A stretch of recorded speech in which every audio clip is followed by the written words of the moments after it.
what's a theremin? It's so hard to explain, but basically you aren't making physical contact with it to produce sound. It uses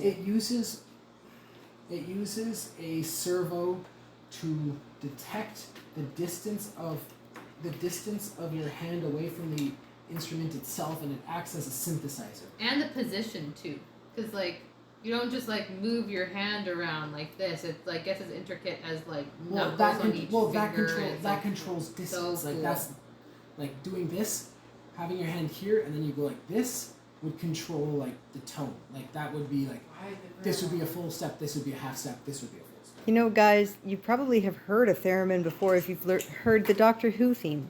Big facts. Mm-hmm.